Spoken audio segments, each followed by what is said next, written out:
Good afternoon, everyone. I don't even know when was the last time I posted a video. Could have been last year, close to last year. That was the last video I posted of an update on Jeremiah and Elijah and the family. First of all, I just want to say thank you to those who are newly subscribed to my channel. I appreciate your support and your prayers and your encouragement. So a lot of things have gone on, good things, not so good things. However, I am trusting the Lord as we should and believing for even better things to take place. My son Jeremiah is 21 years old now, and Elijah is 7 years old now. And I am a teacher's assistant in the Bronx, working with special needs kids. It's been an experience. It's been an amazing experience to be able to be exposed to the different syndromes that the children have going on and get to really understand what their daily struggles are. And the age range that I have are 4 to 5 years old, sometimes as young as 3. So they're babies. And I realized that the job that I have,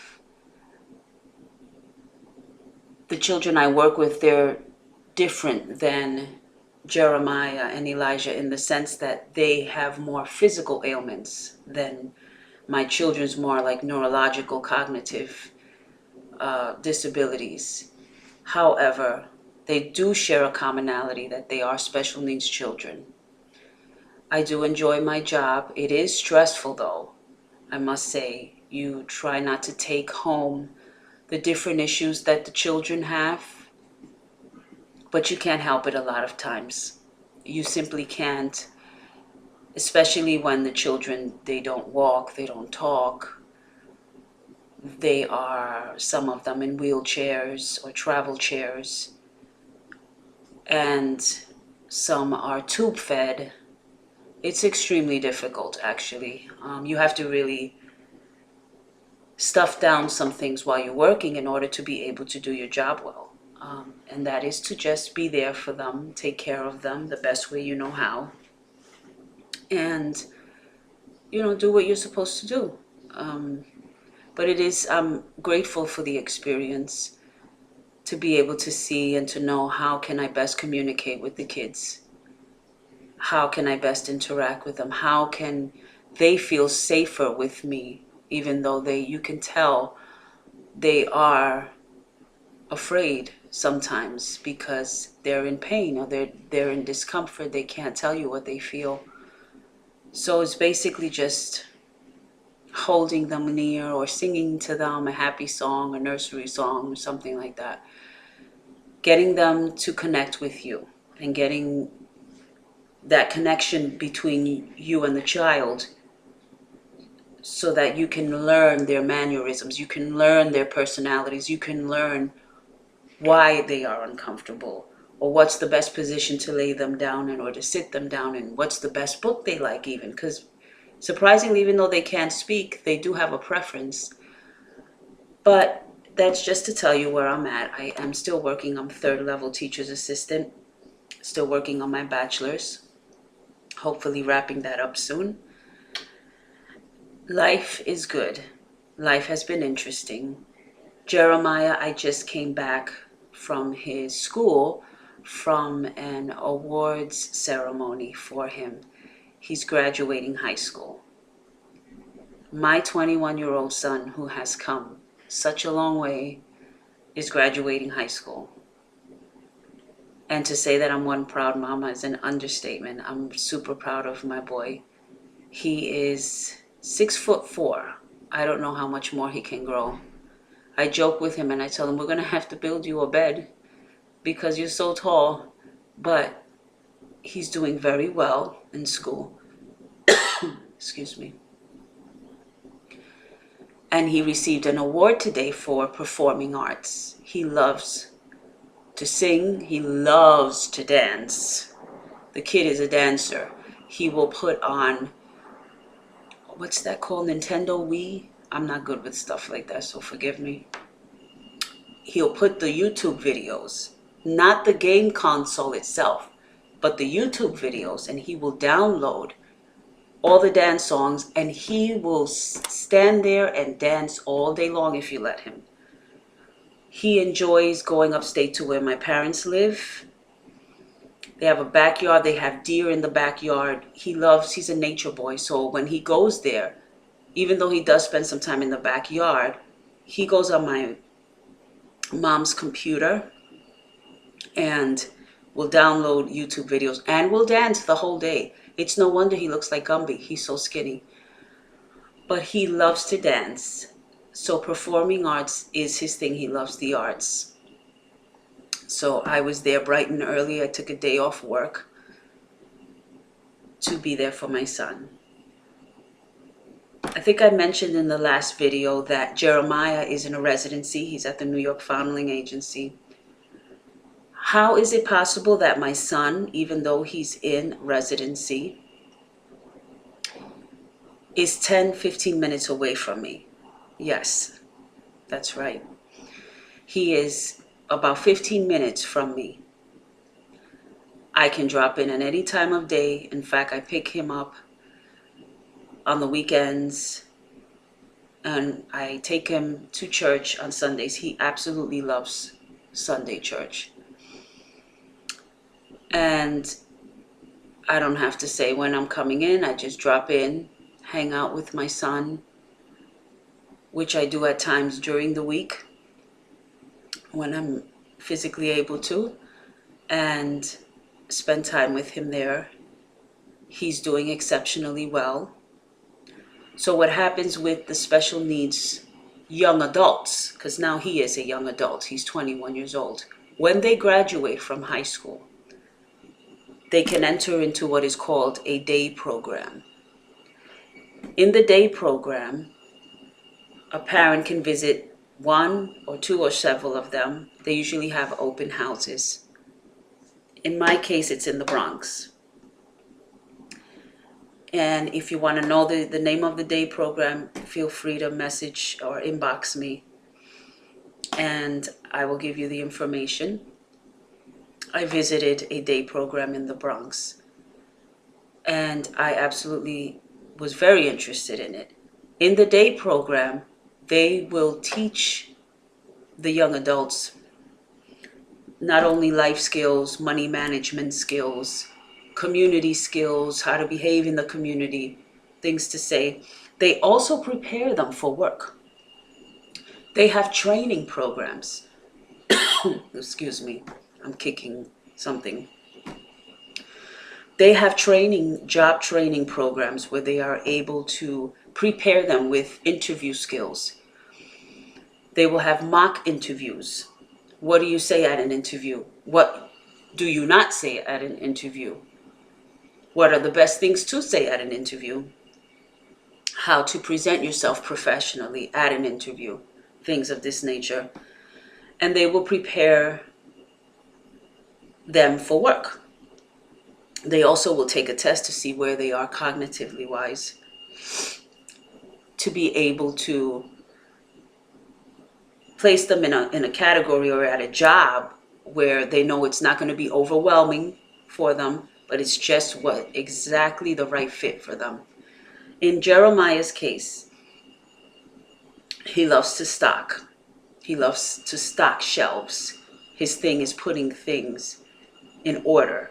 So yes, if I go to Walmart and he's with me, if I go to Target and he's with me, or if I go to any department store, he must, if something's out of the aisle where it shouldn't be put, if there's a can of something where there shouldn't be a can, he must put it back.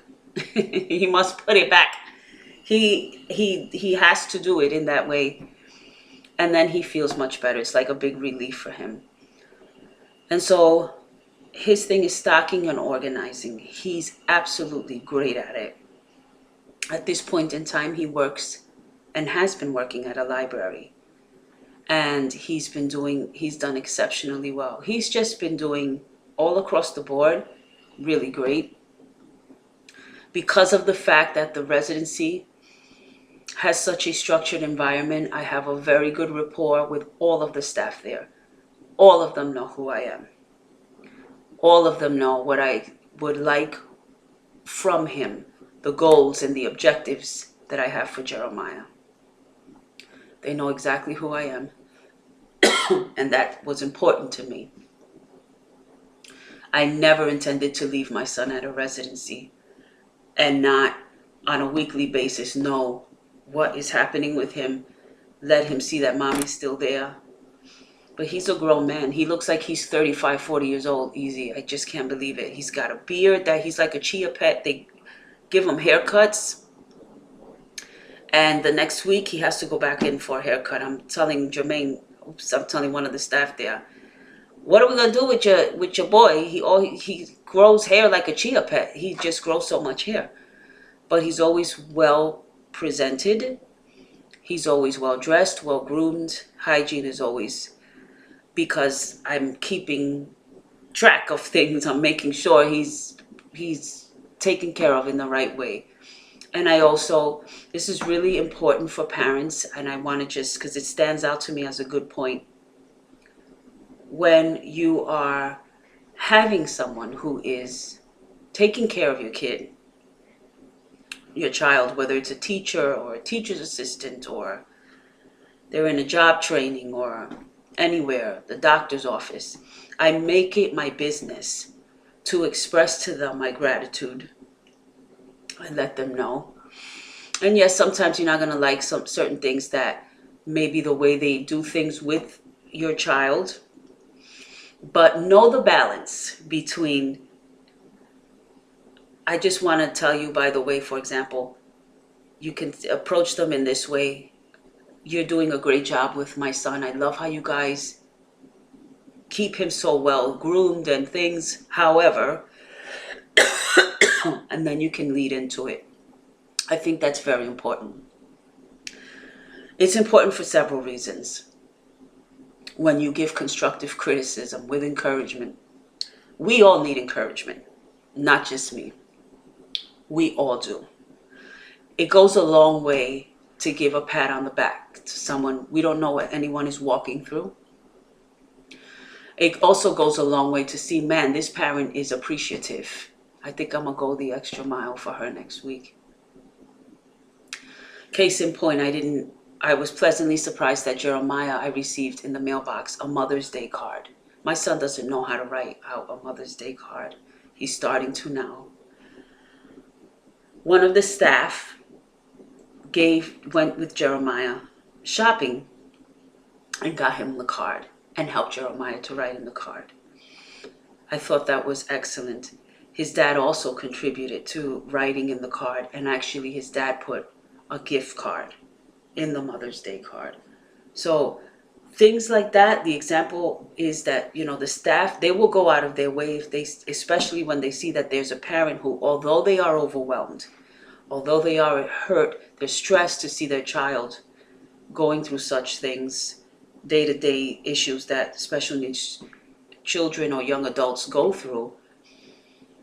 They just take the extra step to say, I really thank you. I really, really thank you for being there for my son, for being there for my daughter. You've been a blessing to them. So I just wanted to just share that. Jeremiah is doing great. Elijah is also doing very well, my little butterball of a boy. I had to put him on a small diet because he was getting out of control. He loves to eat like his mother. So I had to make sure that, let's get you on a diet just a little bit, because you're only 7 and you're looking kind of like a sumo wrestler. He's so adorable though. I love him so much. I love both my kids, but Elisha's really funny as well. So he's very respectful. His behavior has changed dramatically. He's very sensitive, very empathetic. Now, usually when we talk about autism, empathy is not something that is the first thing that comes to my mind. with an autistic child or young adult because they can't readily connect their empathetic side. However, there are those that do. Elijah is one of those.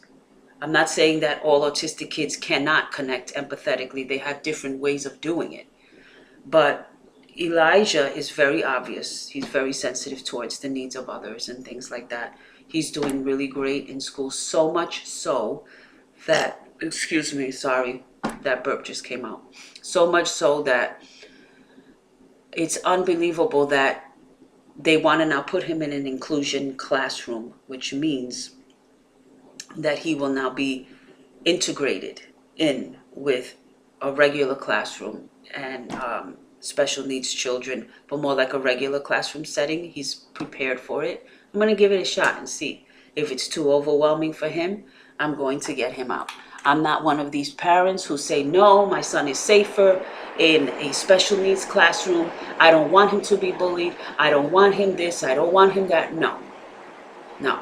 He's going to learn to stand on his own 2 feet. He's going to learn problem-solving skills within the classroom. And I believe that God is going to take care of the rest. I'm not putting my son in a bubble. He needs to learn for himself. He needs to be able to problem solve for himself. I will be his mama bear, absolutely, for both of my kids. I am a mama bear, actually, for them. I'm a very strong advocate for both of my kids. However, Elijah has to learn problem solving. He has to be exposed to more things, and I believe that God's going to be there for him. As a praying mom, those of you who really cling to prayer understand where I'm coming from. And that's about it for them. Now, at the beginning of this video, I mentioned to you that some good things and some not so good things have happened. I've spoken to you about the good things. The not so good thing is, my husband and I have separated. We've been separated for close to 2 years. We realized that was it. That was the end of the line. And you realize that when you're just complete strangers, that you just know. You just know. And unfortunately, that's where things have gone. I'm not going to say all hope is lost. I'm not, because I always remain hopeful. I never see the glass half empty, ever. Ever, ever, ever do I ever see the glass half empty. I believe there's nothing impossible for the Lord. But I will be honest and tell you at this point, I see my marriage like a book, and it's that chapter has closed. We are not divorced. We are separated. We've been separated for quite a long time. He lives in Monroe, New York. We have a very good communication, good rapport. Here's the thing, guys. I have learned in this season in my life where I am. I will be 43 July 1st. Not to judge. Okay? I want to make that real clear. I don't judge anybody. Because I realize that people are in different seasons of their life, walking through different things. You're walking through something totally different than what I am, some of you. Some of you are walking similar to my having 2 special needs children. You also have special needs children. My point is, let's not be quick to judge one another. Okay? I am a Christian. I love the Lord. I'm a worshiper first before anything else. I have no problem saying that. I love God with all my heart and all my soul and all my mind. He has been a major source of my strength. But I will tell you this, I don't judge anybody. In fact, one of my friends is walking through something right now, and I'm not going to share her business out here, but my point is, people are walking through heavy, heavy things, especially within the church. The church is a healing place. It's a place of healing. You couldn't even tell me a year or 2 years ago that I would be a divorced single mother or separated single mother, because I'm not divorced. that my marriage would be, that would be it. You couldn't tell me that. You know why? For several reasons. Oh, this is honestly, and I'm being very transparent, that would never happen to me. I pray, I read the word. Oh, that can't happen to me. That can't. I won't let that happen to me, because I'm not trying to open any doors and to the enemy and things like that. No. It has happened to me. Okay? It has happened to me. And I don't have a problem saying that, because I see things so differently now. I have such a compassion for people.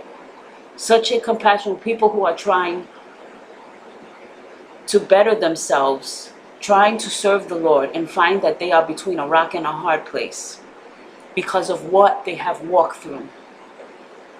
So when I speak to you guys and you see my videos, it's from a place of, I get it. I get it. And I'm praying for you guys. It took me a year of mourning. In fact, I would go to church and I would sit there and I would say, I don't even want to be here. I was with such wounding and such a mourning in my heart. And I knew that that's where I should be in my worship to God. But I didn't want to be there. It was a shell of a person. My mind was just closed. I was hurt. It felt like I was mourning a death. When you separate, it's mourning a death. We have been married 24 years in December. And we just decided that was it. We just decided that was it. And I ain't even gonna lie. I'm gonna tell you right now, I just did not have the same love I had for my husband that I had in the beginning. All my energy was so spent on my children that I just wanted to be left alone. And I felt alone a lot of the times. But David is a wonderful person. It's not to say anything negative about him. He really is. But our time was done. Our time was done. I realized that. But just pray for one another. Could you do me that favor? I thank you for leaving the comments and things like that. I realized that when we are doing a video, anyone is doing a video on YouTube or Facebook for that matter, you open yourself up to many comments. You open yourself up to positive and negative comments. Let's not be quick to judge those that have placed their children in residency. I have a very good friend who also has her son in residency, who's a little more severe than Jeremiah. Also with very violent tendencies. And she's a powerful woman of God. This is never easy for us. Ever. Ever. Ever, ever, ever. And yes, I came across the nasty remarks. How could you put your son? How could you do this and do that? No. You have to be able to walk a mile in their shoes to understand how these things came about. And pray for them. Pray. Don't judge. Pray. Pray. Please pray. Pray for those that you interact with on a daily basis. Pray for the neighbor that you don't know what their lives are like. Pray for the special needs families, and pray for one another. That's important. We need to love and pray for one another. That was one of the hardest decisions I ever had to make. And in fact, I told the social worker at the psychiatric facility, because my son was there 9.5 months, and I speak about this in a previous video. She says, he doesn't belong here. He doesn't belong here. This is for mentally unstable patients. We want to discharge him. And I looked at her and I said, no. No, my son needs help. You discharging him to me, he may hurt us. He may end up in jail. He may hurt himself. He's going to stay here until you find him placement for him. My son is going nowhere because he doesn't deserve the little services that he's getting. He needs help. My son needs help. Okay? So just like a mom who doesn't like to give her son medicine that because he might throw it up, or they might, you know how children cringe and they go, because this tastes horrible and they want to throw up. But you know that at the end, it's going to benefit them. It's going to make them better. I don't regret my decision at all. So I leave that to you, and just sharing and telling you this is where we are right now. Feel free to comment. Please don't forget to subscribe. I'm not sure when I'll make the next video. I will try for next month, maybe on a monthly basis and things like that. I love you guys. I am praying for you. Thank you for the comments. But let's support one another. Let's not judge, because this walk is not an easy walk. However, there's a scripture in the Word that says, greater is He that is in us than he that is in the world. And there's another scripture that says that we overcome by the blood of the Lamb and the word of our testimony. I'm not going to get to preaching here, but I know that the Word of God is foundational to us and to myself being stronger, and getting strength. I give God all the praise and all the glory. I take none of that. I give it to Him, and I thank Him for it. Thank you guys for watching. Have a blessed rest of the week, and we will talk soon.